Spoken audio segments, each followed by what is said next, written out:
అది Rajahmundry railway station. సమయం ఉదయం 5 గంటలు. స్టేషన్లో వెయిటింగ్ రూమ్స్ ను పర్యవేక్షించే మహిళ, సార్, ఎవరో ముసలైన ఏసీ వెయిటింగ్ రూమ్ లో పడక్కుర్చీలో పడుకొని నిద్రపోతున్నారు. ఆయన దగ్గర టికెట్ కూడా లేదు. బయటకు వెళ్లమంటే అస్సలు వెళ్లట్లేదు అని ఆ స్టేషన్ మాస్టర్ కి కంప్లైంట్ చేసింది. దాంతో స్టేషన్ మాస్టర్ ఆమెతో కలిసి వెయిటింగ్ రూమ్ కు వెళ్లాడు. అక్కడ మాసిపోయిన బట్టలతో ఓ ముసలాయన పడక్కుర్చీలో కునికిపాట్లు పడుతున్నాడు. అతని ముఖంపై కప్పి ఉన్న కండువా లాంటి గుడ్డను తీసి, ఇంతకీ ఎవరది అని చూశాడు. అంతే, స్టేషన్ మాస్టర్ ఒక్కసారిగా షాక్. ఆ స్టేషన్ మాస్టర్ కి కాళ్ళు చేతులు ఆడలేదు. ఆ ముసలాయన్ని చూసిన ఆనందం ఓవైపు, ఆ పరిస్థితుల్లో చూసిన బాధ ఓవైపు. అసలు ముసలాయన ఎవరు? మరెవరో కాదు, ఆంధ్ర రాష్ట్ర మొదటి ముఖ్యమంత్రి టంగుటూరి ప్రకాశం పంతులు గారు. ప్రకాశం గారు చనిపోవటానికి ఏడాది ముందు జరిగింది ఈ సంఘటన. అయితే ప్రకాశం గారిని ఆ పరిస్థితుల్లో చూసిన ఆ స్టేషన్ మాస్టర్ వెంటనే పంతులు గారికి నమస్కరించి, అయ్యా మీరా?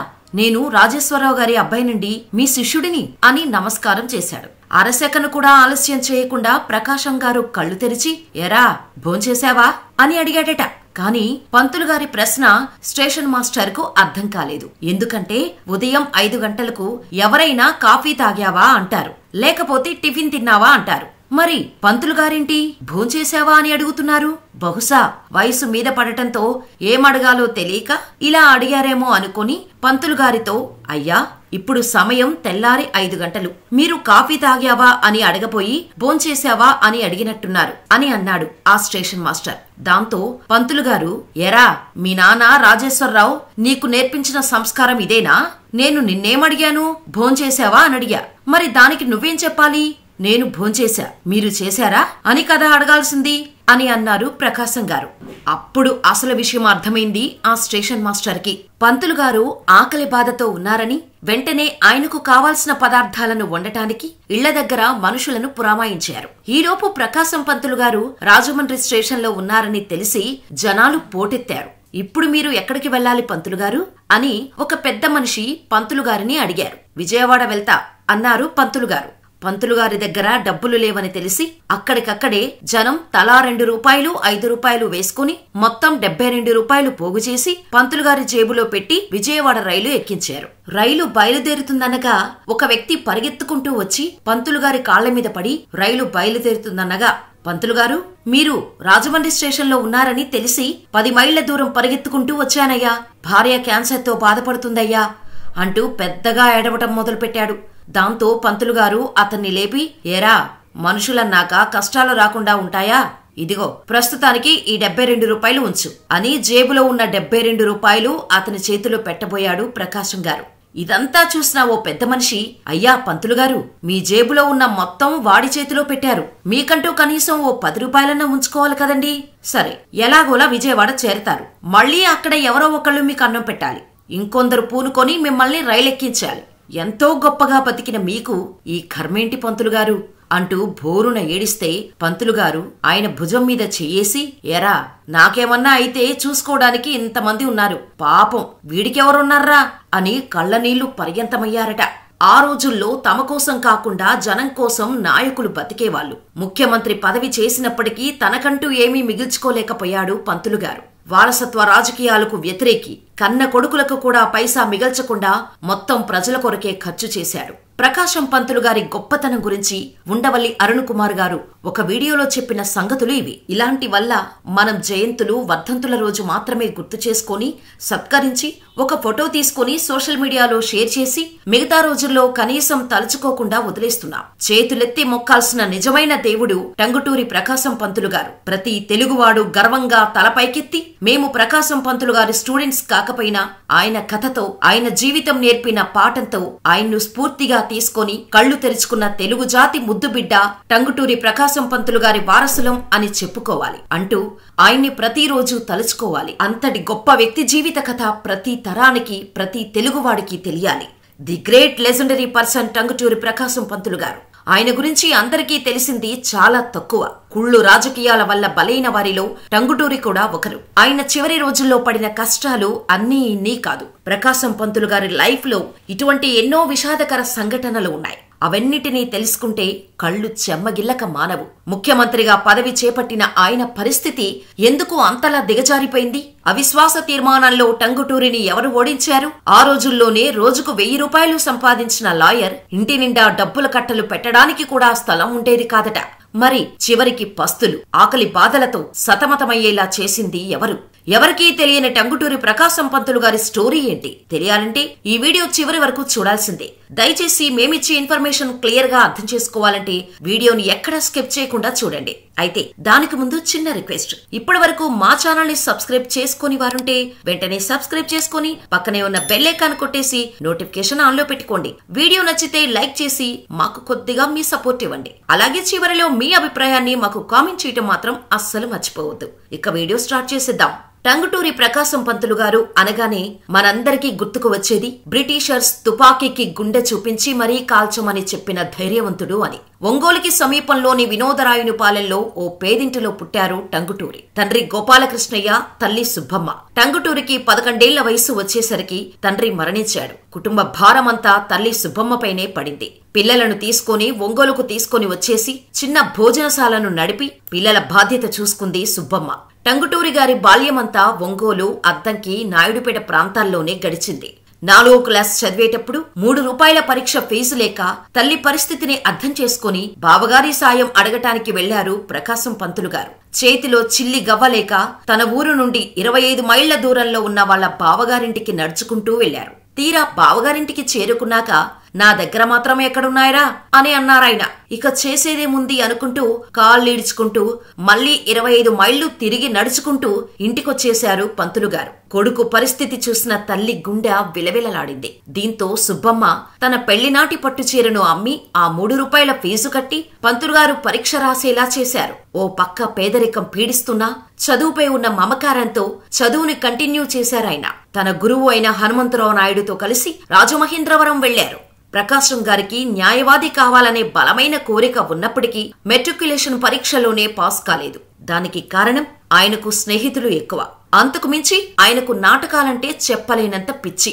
ఒక పక్క నాటకాలలో వేషాలు వేస్తూనే పట్టుదలతో చదివి మద్రాసుకు వెళ్లి అక్కడ లా కాలేజీలో చదివి రాజమహేంద్రవరంలో న్యాయవాది వృత్తిని ప్రారంభించారు. అనంతరం తనకిష్టమైన ప్లేడరీ పరీక్షలో పాస్ అయ్యారు టంగుటూరి. అక్కడితో సంతృప్తి పడకుండా ఇంగ్లాండుకు వెళ్లి బారిస్టర్ అయ్యి తిరిగి వచ్చారు. అనంతరం మద్రాస్, మైలాపూర్ అరవ మేధావులతో పోటీపడి ఆ రోజుల్లోనే అంటే 1917-18 నాటికి రోజుకు 1000 రూపాయల ఫీజు తీసుకునే స్థాయికి చేరుకున్నారు. అలా వచ్చిన సంపాదనతో కోస్తా జిల్లాలన్నిటిలో భూములు, బంగ్లాలు కొనే రేంజ్కు ఎదిగారు పంతులుగారు. అయితే ఇంగ్లాండుకు వెళ్లకముందే రాజమహేంద్రవరంలో చాలా తక్కువ కాలంలోనే పేరు ప్రఖ్యాతలతో పాటు డబ్బు కూడా బాగా సంపాదించారు.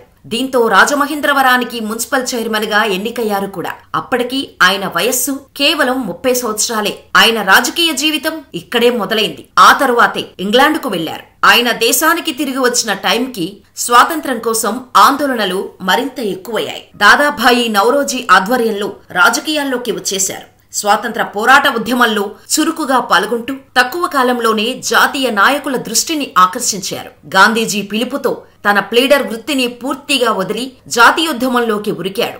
తన సర్వస్వాన్ని ప్రజాసేవకే అంకితం చేశాడు. లాయర్గా ఎంతో మందిని జైళ్ల నుంచి బయటకు తెచ్చిన ఆయన ప్రజల కోసం తాను స్వచ్ఛందంగా జైలు శిక్షను అనుభవించాడు. గాంధీజీ ఆశయాల ప్రచారం కోసం స్వరాజ్య పత్రికను స్థాపించి గాంధీజీకి నిజమైన అనుచరునిగా ఆయన మెప్పును పొందారు. ఇక ఈ టైంలోనే బ్రిటిషర్స్ సైమన్ కమిషన్ భారతదేశానికి వచ్చింది.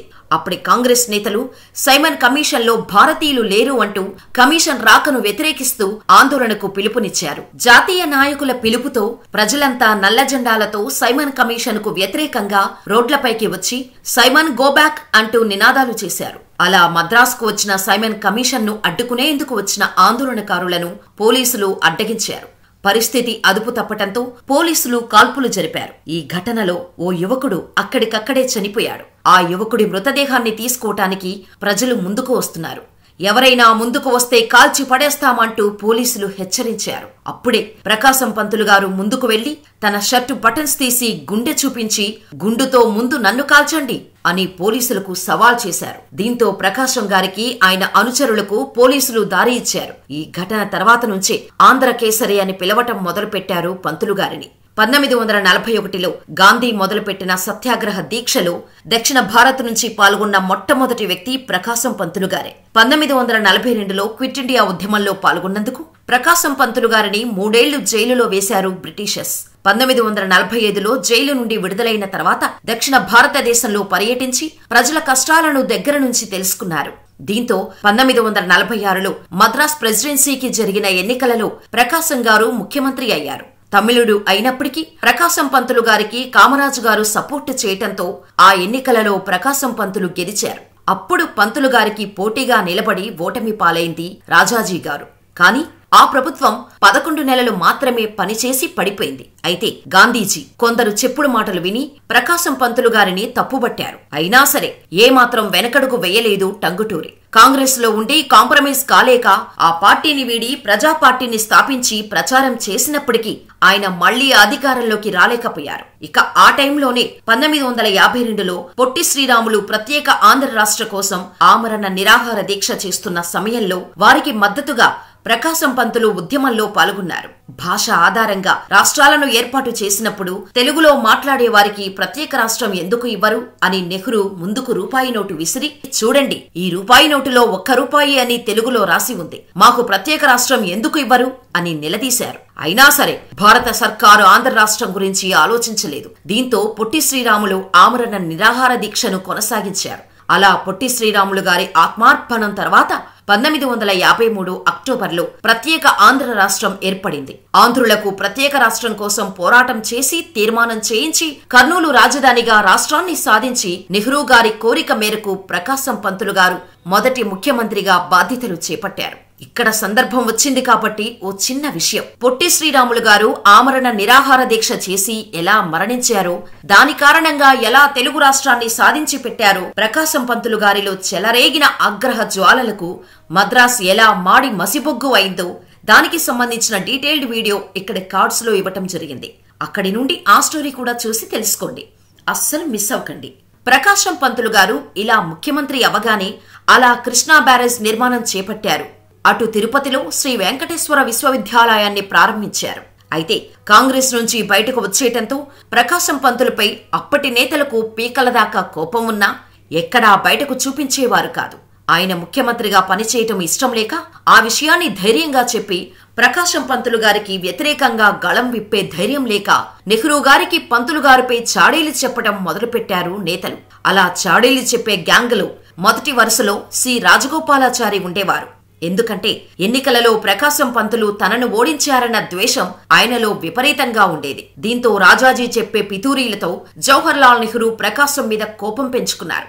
అలా దురాశపరుల మూలంగాను, శాసనసభ స్పీకర్ తెలివి తక్కువతనం కారణంగాను ఒకే ఒక్క ఓటు తేడాతో 1953 అక్టోబర్లో ఏర్పడిన ఆంధ్ర రాష్ట్ర తొలి మంత్రివర్గం నవంబర్ 1954 నాటికి కుప్పకూలిపోయింది. దాంతో టంగుటూరి ప్రకాశంపై అవిశ్వాస తీర్మానం నెగ్గింది.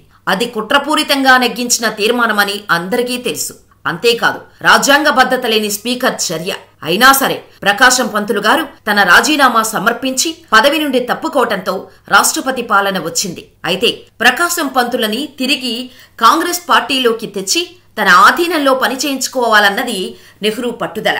కాని అందుకు పంతులు గారి ఆత్మాభిమానం అంగీకరించలేదు. ప్రకాశం గారికి వ్యతిరేకంగా ఓటు వేసిన వారు తమ తప్పు తెలుసుకొని మళ్లీ ఓటింగుకు వెళ్దామని బతిమాలారు. కాని వినకుండా శాసనసభ నుండి తిన్నగా గవర్నర్ వద్దకు వెళ్లి తన రాజీనామాను సమర్పించిన నిఖార్సైన వ్యక్తి ప్రకాశం పంతులు గారు. ఆ తర్వాత ప్రజా పార్టీ, కాంగ్రెస్ పార్టీలు కలిసి తిరిగి ఎన్నికల్లో మళ్లీ గెలిచాయి. ప్రజలంతా మళ్లీ ప్రకాశం గారే ముఖ్యమంత్రి కావాలని అనుకున్నారు. కాని కాంగ్రెస్ అధిష్టానం మాత్రం అందుకు ఒప్పుకోలేదు. అప్పటి కాంగ్రెస్ అధ్యక్షులు చేజర్ లాల్ బహదూర్ శాస్త్రి స్వయంగా విజయవాడ వచ్చి ప్రకాశం పంతులు ముఖ్యమంత్రి కాకుండా చేయాల్సిన అన్ని పనులు చేశారు. కాంగ్రెస్ తనకు వ్యతిరేకంగా పనిచేస్తుందని తెలిసినా సరే ప్రజల మద్దతుంటే సీఎం అవుతాం, లేదంటే లేదు అన్న ఒకే ఒక్క ధీమాతో విజయవాడ మండుటెండలో నెత్తిన తడిగుడ్డ వేసుకుని పక్కనే ఉన్న పల్లెటూరికి వెళ్లారు. అప్పటికి ఆయన వయస్సు 83 ఏళ్లు. ఆ ఎండలోనే తిరిగి వచ్చి గెస్ట్ హౌస్ లో నిద్రపోతే కాంగ్రెస్ అధిష్టానం మాత్రం ఆయన పెద్దవారయ్యారు కదా అన్న సాకు చూపించి పక్కన పెట్టేయటానికి కుయుక్తులు పన్నారు. దీంతో ప్రకాశం పంతులు గారి స్థానంలో గోపాలరెడ్డి గారిని ముఖ్యమంత్రిగా ప్రకటించారు. అలా ప్రకాశం గారి చివరి రోజుల్లో ఆయన ద్వారా ఎదిగిన వారే రాజకీయ ద్రోహం చేశారు. ఆయనతో ఉంటూ రాజకీయ ఓనమాలు నేర్చుకున్న వారే వెన్నుపోటు పొడిచారు. 1955లో మధ్యంతర ఎన్నికలు వచ్చినప్పటికీ ప్రకాశం గారు ప్రత్యక్ష రాజకీయాలకు గుడ్ బై చెప్పేశారు. ఇక 1956 నవంబర్ 1న హైదరాబాద్ విలీనంతో ఆంధ్రప్రదేశ్ అవతరణ జరిగింది. ప్రకాశం గారి ముఖ్య అనుచరుడైన నీలం సంజీవరెడ్డి గారు ముఖ్యమంత్రి అయ్యారు. ఆయన వెన్నంటే ఉన్నవారు పదవుల కోసం వెన్నుపోటు పొడిచినా ఏనాడు అధికారం కోసం పాకులాడలేదు. రాజకీయాలకు దూరమైన ప్రజలకు మాత్రం దూరం కాలేదు పంతులు గారు. అలా 1957లో మేలో 85 సంవత్సరాల వయసులో వడదెబ్బకు మరణించిన ఇద్దరి ముసలివారి కుటుంబాలను పరామర్శించేందుకు వెళ్లి అదే వడదెబ్బకు గురై ఆస్పత్రి పాలయ్యారు. వయసు పైబడటం, అప్పటికే అనారోగ్యంతో బాధపడుతున్న ప్రకాశం పంతులుని వడదెబ్బ మరింత కుంగదీసేసింది. దీంతో హైదరాబాదులోని ఉస్మానియా ఆసుపత్రిలో 18 రోజులు చికిత్స చేసినా పరిస్థితిలో మార్పు రాలేదు. ఆక్సిజన్ మాస్క్ పెట్టాలని డాక్టర్స్ చెప్పినా ప్రకృతి చికిత్సను నమ్మినవాడు కాబట్టి కృత్రిమంగా ప్రాణవాయువు పీల్చడమా కాదు పొమ్మన్నారు. ఆయన మాటను కాదని ఆక్సిజన్ పెట్టే సాహసం చేయలేదు డాక్టర్లు. అలా 20 రోజులు గడిచాయి. పరిస్థితి రోజురోజుకి క్షీణించి మే 20, 1957న తుది శ్వాస విడిచారు పంతులు గారు. టంగుటూరి ప్రకాశం పంతులు పేదరికం అనుభవించటానికి అప్పటి కుళ్ళు రాజకీయాలు ఒక కారణమైతే ఆయనకున్న మితిమీరిన జాలి, దయాగుణం మరో కారణమయ్యాయి.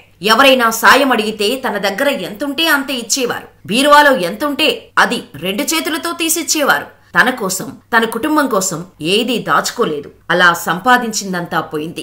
ఎంత పేదరికం అనుభవించారంటే ఒకసారి ఆయనకు శాలువా కప్పి పుష్పగుచ్చం ఇచ్చి కొందరు సన్మానం చేశారు. ఈ పూలకు బదులుగా 1/2 డజన్ అరటిపండ్లు తెస్తే తినేవాడిని కదరా అన్నారాయన. ఆ మాటతో ఆయన ఎటువంటి స్థితిలో ఉన్నారో అర్థమై అక్కడున్న వారంతా ఏడ్చేశారు. పంతులు గారి మంచితనం ఎలా ఉంటుందంటే ఆయన న్యాయవాదిగా పనిచేసేటప్పుడు ధనవంతుల దగ్గర ఎంత డబ్బు తీసుకున్నా లేని వాళ్ల దగ్గర ఒక్క పైసా కూడా తీసుకునేవారు కాదు. ఒకసారి ఆయన కోర్టులో వాదిస్తున్నప్పుడు తన ఇంట్లో ఎవరో చనిపోయిన వార్త అందింది. అయినా సరే ఆయన వెళ్లకపోవడంతో జడ్జ్ ఇంకా ఇక్కడే ఎందుకున్నావని అడిగారు. దానికి ఆయన చనిపోయిన వాళ్లను ఎలాగో తిరిగి తీసుకురాలేను, ఈ కేసు ఓడిపోతే వీరి జీవితం అన్యాయమైపోతుందన్నారు. ఇటువంటి నిస్వార్థ వ్యక్తి దాన ధర్మాలు చేసి చివరి రోజుల్లో తినడానికి తిండి లేని దయనీయ స్థితిలో గడిపారు. కటిక దరిద్రంలో ప్రాణాలు విడిచారు. స్వతంత్ర ఉద్యమ పోరాటంలో ప్రజల కోసం నిస్వార్థంగా తన యావదాస్తిని ఖర్చు చేసిన ఈ ఆంధ్ర కేసరి కటిక పేదరికంలో జీవితాన్ని మొదలుపెట్టిన ఆయన పట్టుదలతో బారిస్టర్ చదివి ఎవ్వరూ సంపాదించలేని డబ్బు సంపాదించారు. ఆంధ్ర రాష్ట్ర తొలి ముఖ్యమంత్రిగా పనిచేసిన టంగుటూరి ప్రకాశం పంతులు తన చివరి రోజుల్లో తినడానికి తిండి లేక అల్లాడిపోయారు. అలా కటిక పేదరికంలోనే కన్నుమూశారు. మరి ఈ వీడియోపై మీ అభిప్రాయాన్ని మాకు కామెంట్ ద్వారా తెలియచేయండి. మా ఇన్ఫర్మేషన్ నచ్చితే ఈ వీడియోని లైక్ చేసి ఇలాంటి మరెన్నో అద్భుతమైన వ్యక్తుల inspiring and motivational real life stories కోసం మన ఛానల్ ని వెంటనే సబ్స్క్రైబ్ చేసి పక్కనే ఉన్న బెల్ ఐకాన్ కొట్టేసి నోటిఫికేషన్ ఆన్ లో పెట్టుకోండి. అందరిలో స్ఫూర్తిని నింపి కనీసం కొందరిలోనైనా మార్పు తీసుకురావడమే మా లక్ష్యం. దయచేసి వీడియోని ప్రతి ఒక్కరికి షేర్ చేయండి. మాలో భాగం కండి.